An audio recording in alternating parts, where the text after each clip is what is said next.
saya Ella Mutiara Jayawaluya, berasal dari Sukabumi, Jawa Barat. Background saya dari tari, seni pertunjukan. Saya seorang koreografer dan aktivitas saya saat ini saya lebih tertarik dengan isu-isu sosial dan pengalaman empiris yang saya alami di ruang-ruang sosial. Halo, namaku Agustin, aku dari kolektif Puan Pualam. Saya Musida dari kolektif Puan Pualam juga. Halo, aku Bilkis dari Puan Pualam. Aku Catur Agung Nugroho, salah satu peserta pameran Asana Bina Seni 2022 ini. Konsep karya ini adalah yang melatar belakangi saya tertarik dengan peribahasa yang ada di daerah saya, Sukabumi, yaitu kalau di bahasa Sunda kan seperti ini, boga anak awewe mah asa nangge endog dina sirah. Artinya punya anak perempuan tuh ibarat bawa telur di atas kepala gitu. Dan di sana posisi perempuan itu sangat rawan gitu, bahwa hal-hal domestik itu memang seperti merawat, menjaga, dan membesarkan itu selalu dilekatkan kepada perempuan gitu.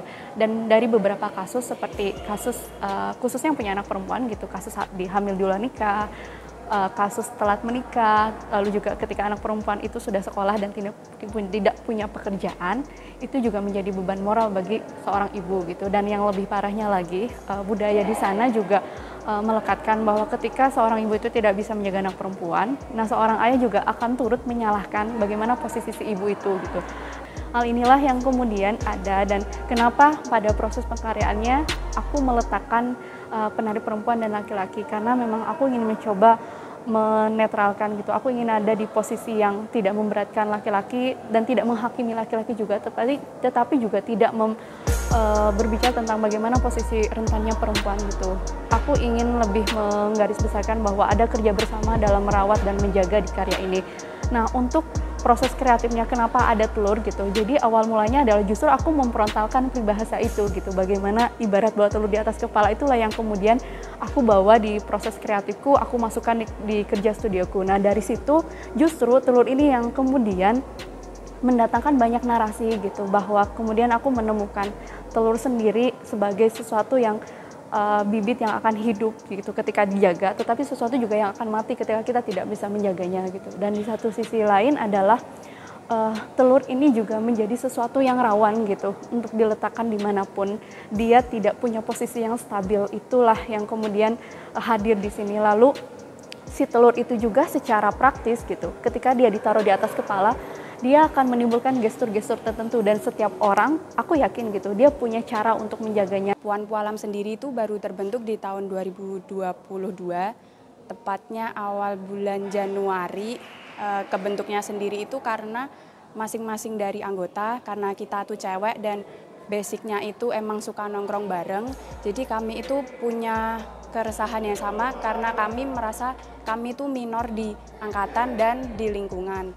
Terus karena kenapa kita bisa minor, itu kita ngerasa karena gender. Dan Puan Pualam sendiri itu karya-karyanya mengangkat tentang, kalau sejauh ini tentang ketubuhan perempuan, tapi tidak terbatas tentang perempuan aja ke depannya. Puan Pualam terdiri dari 9 anggota. Kebetulan kami di sini sebagai perwakilan ada 2 orang. Kali ini Puan Pualam mengangkat karya yang berjudul Bulan Datang Bulan.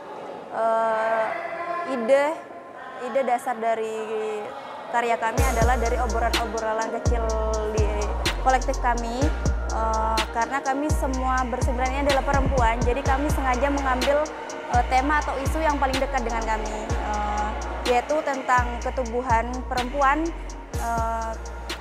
menstruasi. Kami juga sempat ngobrol sama satu komunitas juga Biung Indonesia, kami juga ngobrolin tentang menstruasi itu sendiri selama pandemi juga kebetulan. Terus dari situ juga kami dapat beberapa wacana. Ternyata menstruasi memang ada beberapa masalah yang berkaitan dengan menstruasi itu sendiri. Kemudian material yang sengaja kami angkat di karya kami itu dominan kain. Kenapa kain? Karena memang kain sendiri sangat berhubungan langsung dengan menstruasi itu sendiri. Kita para perempuan, maaf ya kalau zaman dulu nenek-nenek kita atau buyut-buyut kita sebelum ada menstruasi, pembalut instan itu mereka menggunakan kain. Dalam kesempatan ini saya membawa karya instalasi. Untuk medianya sendiri lebih dominasi kertas sama ada plastik, kayak itu untuk media sendiri. Nah, instalasi ini aku hadirin sebagai bentuk ruang, di mana di situ yang mau aku cari adalah experience atau pengalaman pengunjung tentang ketika masuk ruang itu sih apa aja yang dirasain gitu, karena di dalamnya ya ada soundscape, ada leleh-lelehan, ada efek yang harus terbakar segala macam. Nah, itu bermula dari kecenderunganku dalam mengolah media karya. Dalam berkarya aku sering atau lebih condong menggunakan elemen api sebagai apa ya, sebagai ya hal yang sering terlibat dalam karyaku gitu. Di pameran Silang Saling ini tema atau hal apa yang aku hadirin di karya itu lebih menyinggung tentang tema-tema yang sifatnya sosial politik gitu. Menggabungkannya bahwa apa ya, api itu sebagai, aku ambil istilah api sebagai apa ya, sumber dari apa ya, pengaitan narasinya gitu. Aku ambil istilah tidak akan ada asap jika tidak ada api. Jadi kayak hubungan sebab akibat. Menurutku apa yang terjadi di generasiku saat ini gitu, generasi kita gitu, mungkin tidak lepas dari pengaruh peristiwa masa lalu. Makanya akhirnya di dalam ruang yang aku pikir itu ruang bawah sadarku, aku tampilin kayak berita-berita yang selama ini kita serap berkaitan dengan hal-hal apa ya, kebijakan-kebijakan politik atau kasus-kasus yang sifat kayak korupsi, terus kasus-kasus ya pokoknya hal-hal yang berkaitan dengan apa yang ada di pemerintahan kayak gitu. Karena karya yang aku bawakan ini sebenarnya adalah on progress, proses kreatifku mandiri sebelum aku masuk ke Asana Bina Seni ini. Jadi di proses karya 1, 2, dan 3 ini, on progress yang aku lakukan justru aku membawakannya secara tunggal. Nah, ketika aku masuk Asana Bina Seni ini, aku memutuskan untuk bagaimana karya itu justru dibawakan oleh orang lain, termasuk ini adalah performance yang aku bawa gitu. Dan ketika itu terjadi, peran aku dengan kurator atau penulis, justru aku hanya mengkonfirmasi gitu. Aku mengkonfirmasi apa yang aku punya, dan begitu pun dia mempertanyakan ulang gitu. Mempertanyakan ulang, kemudian memberikan seandainya pandangan lain yang mungkin hadir dari hadirnya teman-teman di sini, teman-teman penari yang 8 orang ini. Lalu karena aku membawa penari juga dari berbagai background gitu, tari, teater, kemudian dari berbagai daerah, itulah yang kemudian penulis mencoba untuk mempertanyakan gitu, bagaimana bahwa background budaya mereka juga turut mempengaruhi pembacaan mereka di karya ini gitu. Lalu yang kedua adalah peran kurator ini sangat membantu gitu, membantu untuk mempertajamkan apa yang menjadi pilihan-pilihan dan keputusan yang aku gunakan gitu. Kami mendapat kesempatan untuk kolaborasi dengan Widya. Setelah beberapa kali pertemuan, memang ada beberapa perubahan, tapi sangat sedikit sih, menurut kami sangat sedikit, dan tapi justru lebih memperkuat konsep karya kami sebenarnya. Jadi ya setelah bertemu dengan Widya, kami ngobrol terkait yang awalnya kami mendefinisikan menstruasi dan konsep kami yang kecil. Kemudian setelah ngobrol dengan Widya, kami lebih luas mengerti bagaimana sebenarnya menstruasi itu perlu dipahami secara tradisi juga, sosial juga, masyarakat juga. Dalam pameran ini menurut saya cukup menarik karena jika dalam proses pengkaryaan sebelum-sebelumnya saya bekerja secara mandiri gitu, secara ya karya saya kerjakan sendiri, dan apapun yang berkaitan dengan bagian gaya saya kerjakan sendiri. Namun di pameran ini dihadirkan seorang penulis atau ya bisa disebut sebagai kurator juga gitu. Nah, di situ ada proses pertukaran pengetahuan di situ. Itu sejauh ini pengalaman bersama mengerjakan karya bersama kurator. Cuman tetap hak mutlak atas karya tetap di posisi sebagai kreator, sebagai seniman. Jadi kurator menggali, terus mengarahkan, dan untuk selanjutnya eksekusi dan pemilihan simbol, terus apa yang akan dikemas secara utuh di karya itu kembali lagi ke senimannya. proses pengkaryaan ini karena aku backgroundnya dari pertunjukan, kemudian masuk ke dalam sebuah pameran yang menurut aku cara kerja kami berbeda gitu. Itu ada kesulitan ketika aku menciptakan karya dan kemudian dialih mediakan gitu menjadi video performance gitu.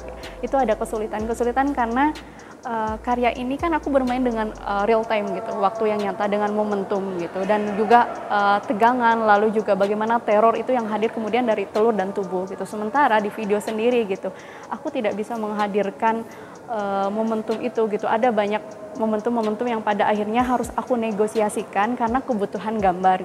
Harapan lagi bahwa karya ini, narasi yang aku bawa ini bisa berlanjut gitu, tetapi dengan media dan artistik yang berbeda, tidak lagi membawa telur gitu.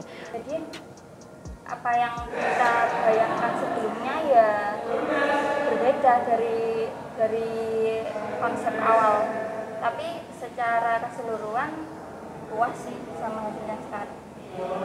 Kedepannya kami belum tahu apa kami akan terus mengangkat tentang isu-isu yang seperti ini. Tapi setelah kami beberapa kali ngobrol dengan pengunjung, kemudian dengan kurator juga, ternyata tema yang kami ambil ini cukup berani menurut mereka, bagi mereka, dan jadi satu hal yang unik gitu. Menurutku kalau di segi kepuasan aku pribadi sebagai yang buat karya itu di ya kisaran 7, kalau 1 sampai 10 di 7,5 lah. Depannya akan selalu berkaitan dengan itu. Kalau untuk instalasi ataupun lukisan atau mungkin nanti dalam bentuk lain gitu, itu mungkin tetap akan berkembang ya, akan apapun kemungkinan akan aku coba. Aku tertarik dengan lukisannya punya Desi karena aku melihat gitu bagaimana lukisan itu menghadirkan sesuatu yang menurut aku indah. Penyampaiannya sangat sederhana, tetapi impresi yang kemudian aku dapat itu sangat dalam. Gitu. Kalau lagu yang sering aku dengar terakhir ini Rumah Singgah sih, cuma aku lupa penyanyinya siapa ya. Terakhir ini saya mendengarkan lagu One Direction semuanya. Karya yang paling favorit? Karya yang paling favorit punyanya Kula Muda. Karena warna-warni, menarik, dan ya.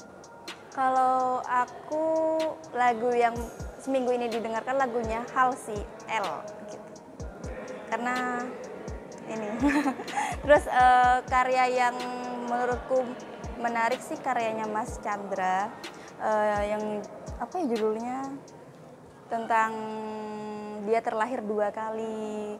Menurutku itu satu konsep yang sangat berani. Karya yang aku suka di pameran Asana Bina 2022 itu punyanya Kak Chandra yang membahas tentang gender dari cewek ke cowok. Aku juga tertarik dengan karyanya teman-teman dari Bakar Tanah gitu, di mana teman-teman menghadirkan riset tentang tanah dengan potensi untuk dijadikan bahan keramik. Itu menurutku tetap ada riset.